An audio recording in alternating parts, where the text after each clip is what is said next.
नमस्कार दोस्तों, मैं हूं गुलाल। आइए सुनते हैं कहानी एक एक कदम।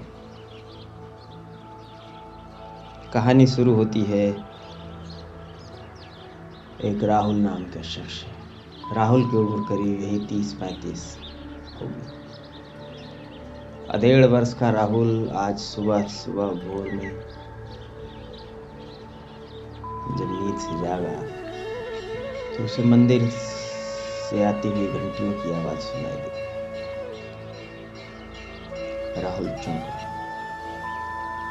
यूं कुछ ऐसा नहीं था कि उसने पहली बार ये घंटे की आवाज सुनी हो। राहुल का घर मंदिर के नीचे ही था। मंदिर उसके घर के ठीक पीछे स्थित पहाड़ी की चोटी पर था। रोज बचपन से कहिए जन्म से राहुल दिन प्रतिदिन मंदिरों से आने वाली घंटे की आवाज को सुनता था। लेकिन आज ये आवाज राहुल को किसी पुरानी याद की गुफा में ले गए।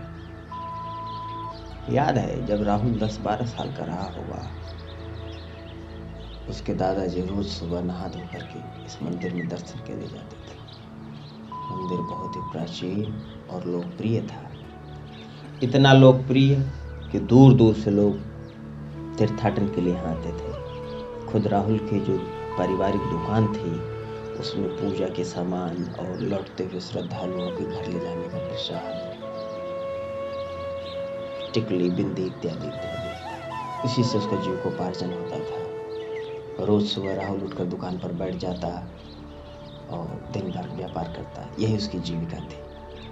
तो जब राहुल 10-12 साल का था तब उसने दादाजी से इस मंदिर में जाने की जिद की थी। पूछा था कि कैसा है वहाँ का दृश्य, क्यों जाते हैं आप रोज। तब दादाजी ने उस मंदिर की महिमा का बखान किया था। ऊंचाई से दिखने वाले दूर दूर तक फैले हरे खेतों की हरियाली का बखान किया था। वहाँ बहने वाली ताजी बयार का बखान किया था। आने वाले श्रद्धालुओं, घंटे की गूंज और तमाम पक्षियों के गीत, एक से एक ऐसे ही गुणों की बखान की। राहुल को याद आ गया कि वो कितना रोया करता था दादाजी से मंदिर पर जाने के लिए। फिर राहुल धीरे धीरे बड़ा होने लगा। उसकी बचपन की इच्छा अभी इच्छा ही थी। उसने तय किया किसी दिन जाएंगे, जरूर जाएंगे। लेकिन जैसे जैसे उम्र बढ़ने लगी, जीवन के तमाम अन्य क्रियाकलाप उसके जीवन में महत्वपूर्ण होते चले गए। कभी शिक्षा तो कभी प्यार, कभी पढ़ाई, कभी व्यापार। वक्त ही नहीं मिला। आज जब वो 35 साल का है, उसे वो याद सिहरन पैदा करती है। एक मन में कसक सी उठी कि यार जीवन बीत गया, यहीं रहे, कुछ दूर नहीं है। यहाँ से आवाजें सुनाई देती हैं। इतना लोकप्रिय, इतना मशहूर, इतना प्राचीन, इतना दिव्य मंदिर है। और कितनी ही बार संकल्प लिया, कितनी ही बार ये बात याद आई कि दर्शन को जाना है, जाना है।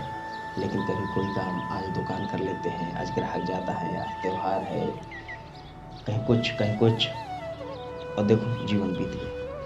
डर गया कहीं ऐसा ना हो कि जीवन इसी तरह बीत जाए, समाप्त हो जाए और इच्छा ही रह जाए।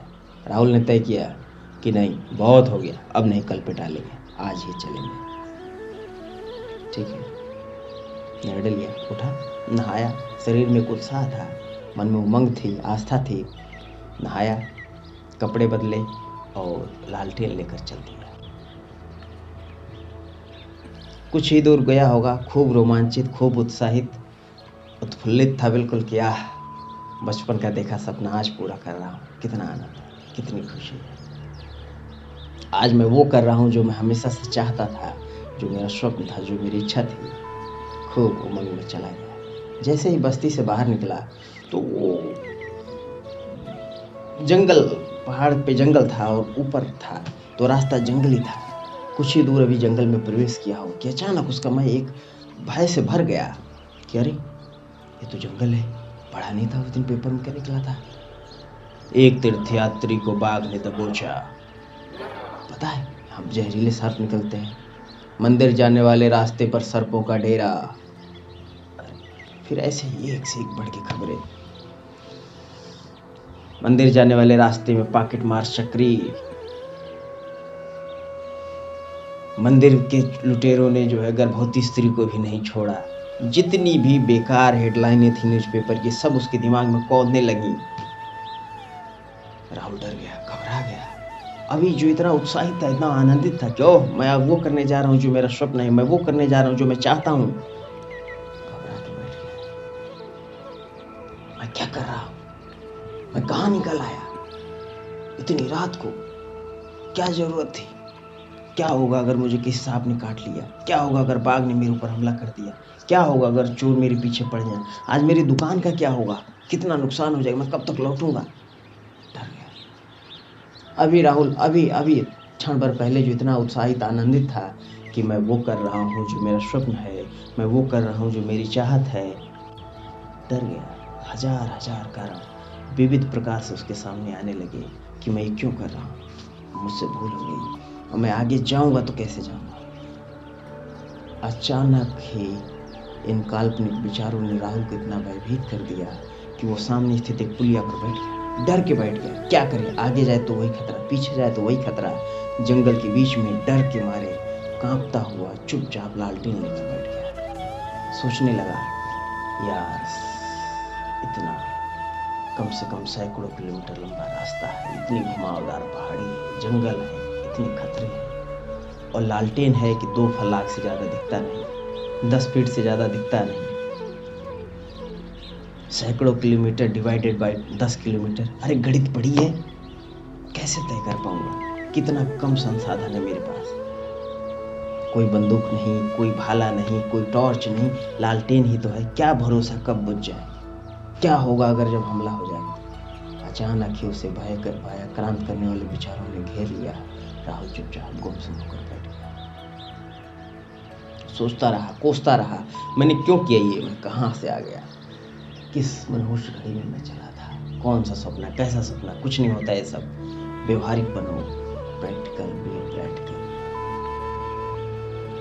अभी राहुल ये सोच ही रहा था कि एक बुजुर्ग सज्जन वहां से एक हाथ में दिया लिए हुए, जो मुश्किल से एक फाल भी, 1 मीटर भी रोशनी नहीं दे पा रही थी, सीताराम सीताराम राम धुन गाते हुए चले जा रहे थे।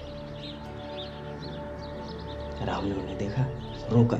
ये देखो बुढ़ा मूर्ख है, मन में सोचा, तुरंत रोका। दादाजी रुकिए। बुजुर्ग रुक गए। सीताराम सीताराम सीताराम। दादाजी कहाँ जा रहे हैं?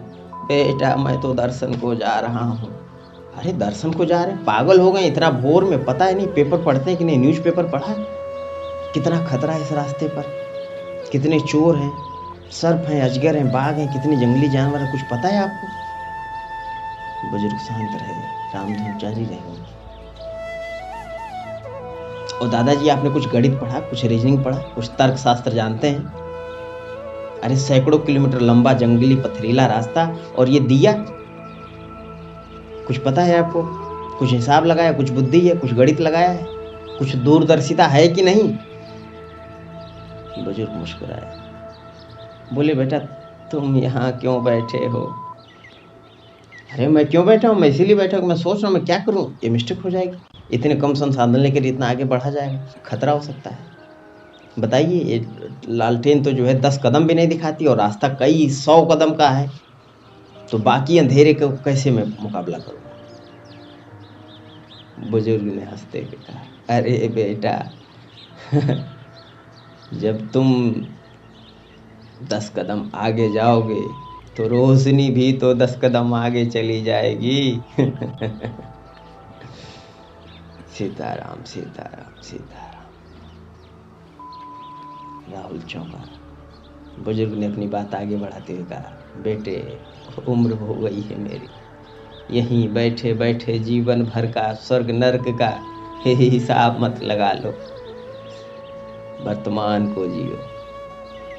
वर्तमान, जिसने वर्तमान साध लिया उसने सब कुछ साध लिया बेटे।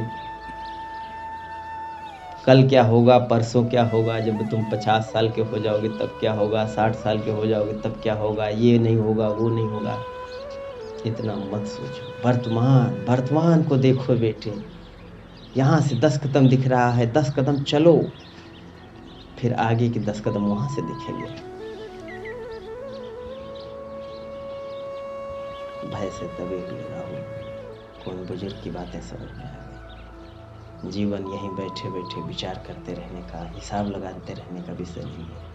ये अनिश्चितता है, यहाँ चुनौतियाँ हैं, यहाँ पल पल जो है क्या होगा ये नहीं पता है।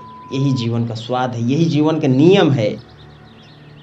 निराशा में न बैठें, सोच विचार में न बैठें, चलें, वर्तमान को जिएं, चलें। आज जहाँ तक दिख रहा है रास्ता वहाँ तक चलें, वहाँ तक पहुँचने के बाद आगे का रास्ता दिखेगा। धन्यवाद। मैं हूँ गुलाल और आप सुन रहे थे कहानी एक एक कदम। दोस्तों, अगर आपको ये कहानी पसंद आई हो तो लाइक, शेयर, कमेंट और जो भी किया जाता हो वो सब आप कर लीजिए। लोगों को अपने साथ जोड़िए, अच्छी बातें सुनिए, अच्छी बातें बोलिए। धन्यवाद।